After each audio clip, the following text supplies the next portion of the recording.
अब वक्त है म्यूचुअल फंड सेगमेंट का। म्यूचुअल फंड को अक्सर निवेश का एक सुरक्षित तरीका माना जाता है, लेकिन किस म्यूचुअल फंड में आपको बने रहना चाहिए, किस में निवेश करना चाहिए और किस से निकल जाना चाहिए, ये हम आपको बताएंगे। हमारे साथ वाइज इन्वेस्ट एडवाइजर्स के हेमंत रुस्तगी जुड़ चुके हैं। हेमंत, गुड मॉर्निंग, स्वागत है आपका। आइए सबसे पहले अपना पहला सवाल लेते हैं। हमारे साथ बुद्धदेव घोष जुड़े हैं फोन लाइन पर। घोष जी नमस्कार, पूछिए क्या सवाल है। हाँ, मेरे को पूछना था, मैं ऑलरेडी एक मेल भेजा हूँ जो एट ए टाइम अगर ICICI डिस्कवरी में कुछ फंड हम डाले तो 15 साल बाद कितना रिटर्न आएगा, ये हमने लिखा था। और उससे पहले भी मैंने लिखा है, मेरा कुछ म्यूचुअल फंड है जैसे कि ICICI ब्लू चिप फंड है, ICICI डिस्कवरी है, जो फंड दिया है ये सब ठीक है क्या और कुछ चेंज करना पड़ेगा? घोष साहब, आपसे मैं दो चीजें पूछना चाहूंगी। सबसे पहले तो आपने कहा 15 साल का लक्ष्य है, कोई टारगेट बनाया है आपने कि इतना पूंजी आपको चाहिए 15 साल बाद? मिनिमम 2.5 करोड़। अच्छा, 2.5 करोड़ चाहिए। और आपकी उम्र क्या है? अभी 35 ईयर। ओके, तो करीब जब ये 50 साल के हो जाएंगे इन्हें 2.5 करोड़ रुपए चाहिए। हेमंत, आपको इनका पोर्टफोलियो तो पता ही है, अब बताइए क्या कोई बदलाव करने की जरूरत है? देखिए श्रीन, इनके पोर्टफोलियो का एनालाइज करने से पहले आई थिंक 2-3 इंपॉर्टेंट चीजें हैं, उनके बारे में बात करना जरूरी है। क्या अभी उन्होंने अभी तक किया है? इन्होंने कहा इनका टाइम होराइजन जो है 15 साल है, जो किसी भी एक इन्वेस्टर के लिए वेल्थ क्रिएशन करने के लिए काफी अच्छा टाइम होराइजन है। दूसरा, ये सिस्टमैटिकली इन्वेस्ट कर रहे हैं, तो किसी भी लॉन्ग टर्म इन्वेस्टर के लिए एक डिसिप्लिन अप्रोच जो है इन्वेस्टमेंट की काफी अच्छी है। तो ये दोनों जो स्टेप है उन्होंने अभी तक जो लिए हैं वो काफी अच्छे हैं। तीसरा एक इंपॉर्टेंट है कि आप किस एसेट क्लास में इन्वेस्ट कर रहे हैं। 15 साल के लिए जब आपका टारगेट काफी बड़ा हो तो आपको ऐसी एसेट क्लास में इन्वेस्ट करना है जहां पे आप इन्फ्लेशन को बीट करने के चांसेस पा सकें। तो मुझे लगता है वो इक्विटी ही एक ऐसी एसेट क्लास है। और अगर इनका हम पोर्टफोलियो देखें तो करीब 80% से ज्यादा जो पैसा है एक ही गोल्ड फंड है उनके पास, बाकी सारा पैसा जो है इक्विटी फंड में। तो मुझे लगता है स्ट्रैटेजी पॉइंट ऑफ व्यू से अभी तक जो भी उन्होंने किया है वो बिल्कुल सही किया है। अगर आप इनके टारगेट की बात करें, उन्होंने 2.5 से शायद 3 करोड़ की टारगेट की बात की थी।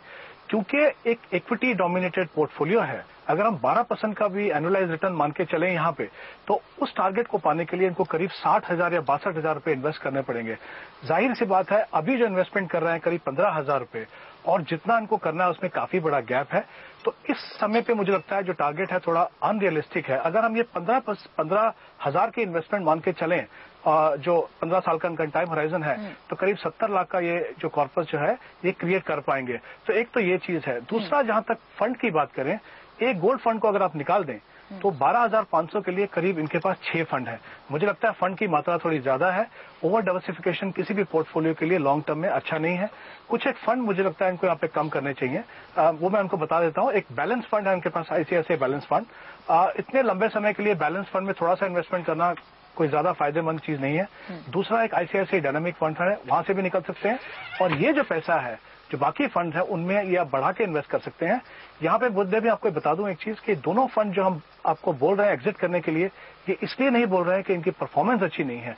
अपनी कैटेगरी में ये काफी अच्छे परफॉर्मिंग फंड है, लेकिन कभी कभी क्या होता है पोर्टफोलियो को रीअलाइन करने के लिए आपको कुछ अच्छे फंड से भी निकलना पड़ता है, क्योंकि ये हमेशा परफॉर्मेंस नहीं देखना है, आपको सूटेबिलिटी भी देखना है। तो मुझे लगता है इस तरह से अगर ये चेंजेस करें और अगर ये अपना टारगेट अचीव करना चाहते हैं तो थोड़ा सा धीरे धीरे इनको इन्वेस्टमेंट बढ़ानी होगी। जैसा मैंने कहा गैप बहुत ज्यादा है, तो कहीं ना कहीं इनको शायद अपने टारगेट को भी थोड़ा सा रीअसेस करने की जरूरत है।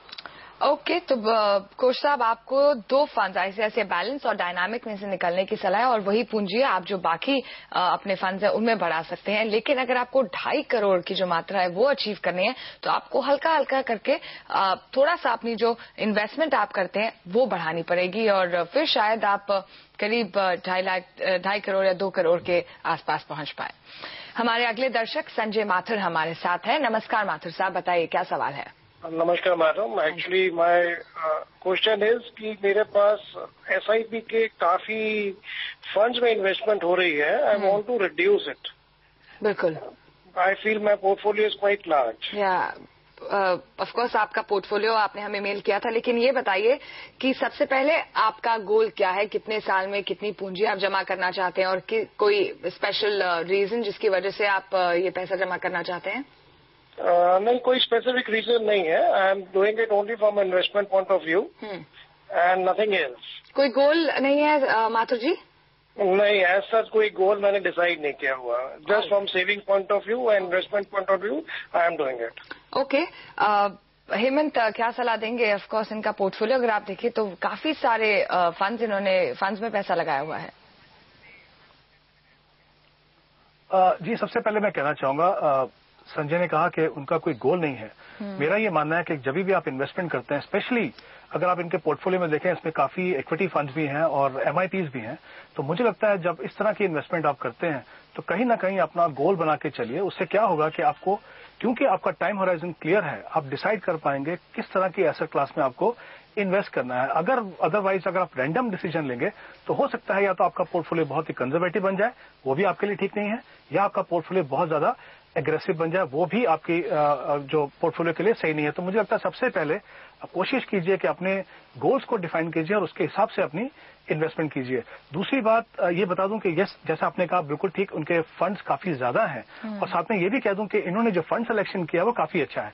अपनी अपनी कैटेगरी में जो उन्होंने फंड चुने हैं उनकी परफॉर्मेंस काफी अच्छी है, वो काफी कंसिस्टेंटली परफॉर्म करते आए हैं. लेकिन जैसा मैंने पहले शो में कहा, ये हमेशा परफॉर्मेंस की बात नहीं है, आपको सूटेबिलिटी देखना है. फॉर एग्जाम्पल, इनके जो फंड्स हैं यहाँ पे 4 फंड जो है वो एमआईपी हैं.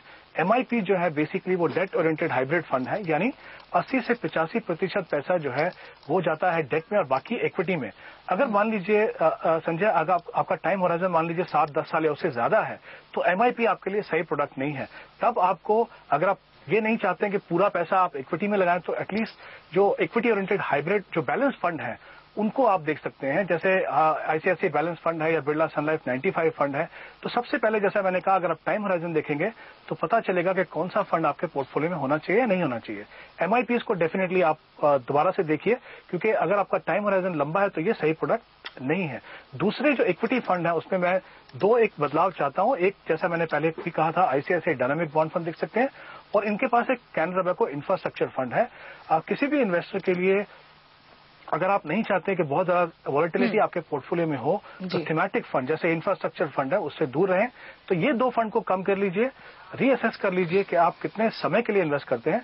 तो मुझे लगता है आपका जो बाकी जो फंड है वो काफी अच्छे हैं, उनमें आप बने रह सकते हैं. एमआईपी से निकल के, जैसा मैंने कहा, या तो बैलेंस फंड या तो एग्जिस्टिंग इक्विटी फंड में अपना पैसा लगाइए. आपका पोर्टफोलियो की परफॉर्मेंस अगर आप टाइम होराइजन ठीक से डिफाइन करेंगे तो काफी अच्छी हो सकती है. ओके, ये सलाह आपको हेमंत दे रहे हैं. लेंगे एक छोटा सा ब्रेक के बाद कुछ और सवाल.